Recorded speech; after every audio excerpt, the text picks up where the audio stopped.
True life and music history. The Ants Human Stars podcast. With your hosts, Caleb and Digo. Are you ready? Steady. Go.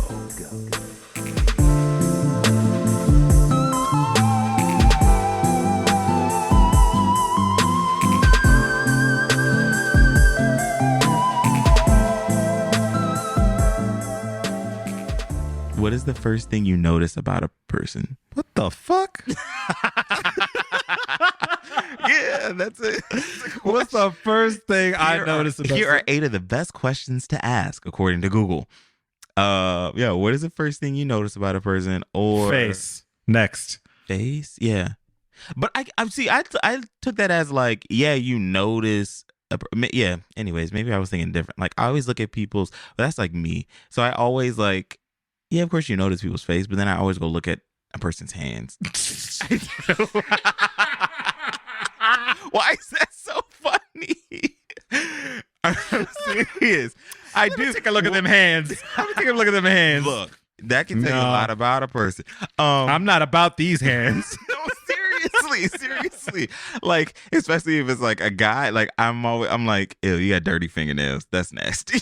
Like, and you do not look like you work construction. Nope. I will say that I have found attraction in somebody's hands.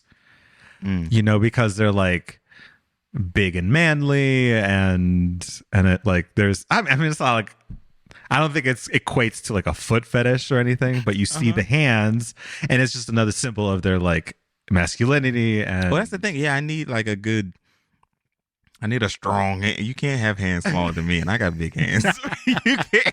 Like, seriously, like, it's like I'm seeing, like, it's like you look at somebody that's cute, and it's just like, man, like, but you got them little hands. What you got them little it's all right. hands. Feel like I'm walking down the street holding hands with my little cousin. Like, what? These little hands.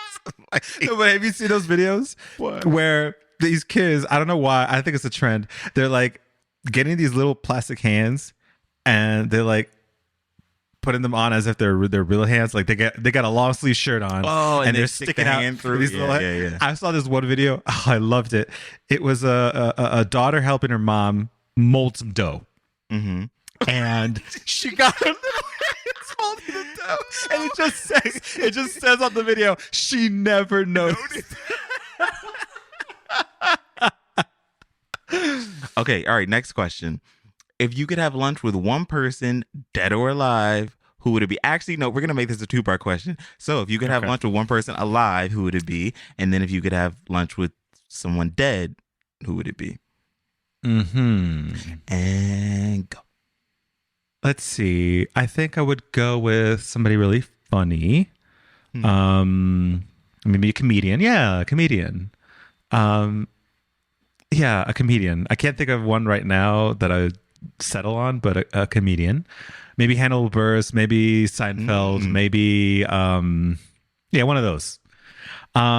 Dead. Can they speak English? What? What do you mean? Like, Can they speak like if English? I brought them back from the life and I chose Attila the Hun, can the Attila the Huns now speak English?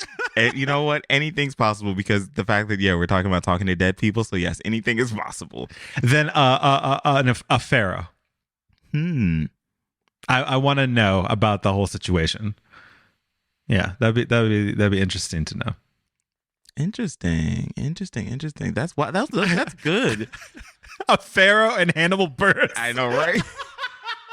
With just complete opposite spectrums.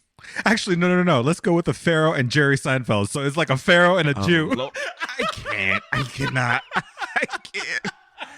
It's the same time too. He'd be like, it's just the 3 of you. He has a job where he comes from. Yeah, no, he's like really rich. Like he's richer than you are, Pharaoh.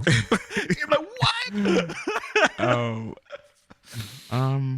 dang. Now I'm like, I need to pick somebody better. Like you gave some good. Well, I know you'd have lunch with Prince, and then maybe who alive? It would be. Wait, like you know me. It would be what's her face? Brandy.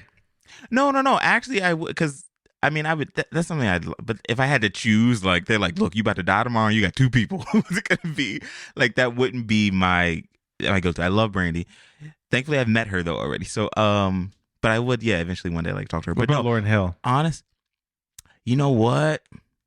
Because you know who I honestly was gonna say, and this may sound like, I don't know, like weird or cliche if you don't know me, but I would honestly like to sit down and have a talk with President Obama. Oh my God, I was gonna say Obama before. I swear, I swear. Really, just because like I do think like if you were to have like an off the record conversation, like I think he would be genuine, and I'd love to just ask him like what was going through your mind, like what is that, like the day to day, like all the craziness, like and I would just like to get his perspective on things and life, and I think it'd be really, really interesting to just sit down and have an honest like afternoon just to talk with him for a few hours. See, I would want to talk with him, but I wouldn't want to talk about anything. I wouldn't want anything about his life or the presidency. I would just want him to get into my life and just like talk about me. But like he is there and we're like just talking. I'd be like, yeah, so I wrote a book and la la la. He's like, oh yeah, so what's the book about? And I'm like, I be talking to President Barack Obama about stupid everyday shit. That's what I want. See, I want him, and I think that could be a part of the whole conversation. That's why I'm saying like a few hours. Like I want to talk to you about you and how you think and blah blah. But then we can just talk about the frivolous things and like who's your favorite artist, what's your favorite movie, what songs do you like, blah blah. Mm-hmm. But then I would like to talk to Lauryn Hill. I would love to just have several hours. Why are you laughing? I literally knew what you were going to pick. Like I was like before, I was like Obama. I know. But I was like, no, I'm actually bothered by that. Like, why does he know? And then like Prince, you're like, and then Lauryn Hill. There it is. You bum. But no, that's the thing. I was gonna say. I will say. I was gonna say dead Prince. Because I swear, I before he died, I had already said in my mind, like, I want to meet him and I want to sit down and have a conversation. I had a dream about it. Like, not to sound all weird or crazy, but I'm serious. I had a dream that I was like hanging out with Prince all day. I played in one of my songs and he was like, oh, I really like this. And then he died and it was just like, what? How selfish. Right? And then to be completely honest, like I didn't get into Prince really like hardcore until like a year before he died. So when he died, it was just like, what? One more question. What is your least favorite mode of transportation? Bus. I do not take the bus. Well, that answer came faster than I thought, folks. Thanks. It's been fun. Fight what you love. Exactly. Just don't do it on a bus. Don't do it. I ain't catching for a bus. I ain't running for a bus. I was going to say the exact same thing. Thanks for listening to the Ants, Humans, Stars podcast with Caleb and Digo. Stay connected and get updates about new episodes by visiting our website, antshumanstars.com, and by subscribing wherever you listen to podcasts. If you enjoyed this podcast, please leave us a positive rating and review, and share about us with your community on social media. Thanks, y'all. We really appreciate it.